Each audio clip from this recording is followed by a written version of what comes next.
Hi, this is Scott, and I want to remind you to keep your eyes out for plants and zombies. Okay, I think we're clear. Today, I'm going to show you how to make an herbal powder. This is a real easy project. You just need a few things. You need some dried herbs, and I can cover that in another video. That's also real easy. A container to put them in, some stuff to grind them up, and labels. So, let me start with some elderleaf.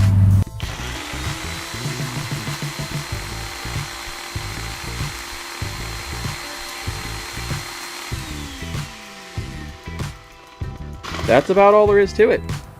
Now I want you to notice how much compaction takes place. It takes a lot more of the dried herb than you think it will to get any sizable quantity. And then another really important step is to label your bottle so you don't forget what this is later.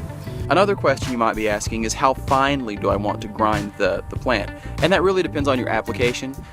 If it's something for a tea, you may want a coarser grind with bigger pieces so that it will stay in a tea bag, a real fine powder. Depending on what you're using, like a tea ball or something, it might get through the little holes in it.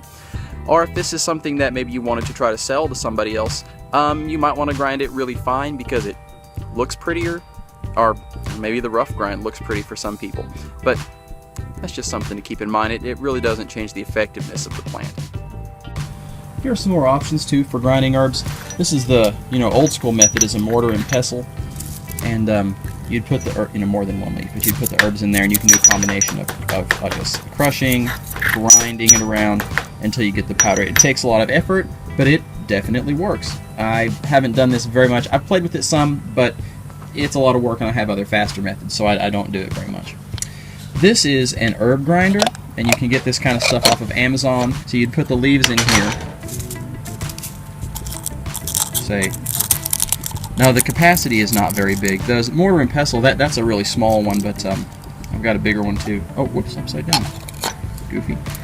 See how when you focus on that there, when you turn it, how the teeth grind it up, and then that will fall into this chamber right here. I've used this before, and it works just fine. But if I have electricity, I'm probably going to use a blender. Or a coffee grinder works really well too. The only disadvantage with a coffee grinder is usually the capacity is fairly small. And if you do use a coffee grinder, use one that hasn't been used to process coffee, or else all your herbs are going to smell like coffee. Maybe that's a good thing. Coffee does smell nice. Either of these type of things would be a good choice if you were going hiking or backpacking, like a survival retreat or a zombie apocalypse end of the world thing. You'd want something bigger bowl of this, or this is also really this is faster, but you can get bigger ones of these.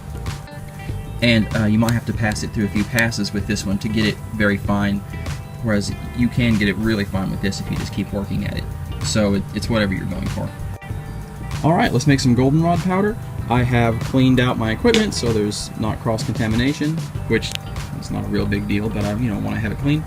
And I'm going to try to get a coarser ground with this because I would probably use this in a tea application. Okay, I hope you enjoyed watching this and that you'll try to make some of your own herb powders. Until next time, keep your eyes open for plants and zombies.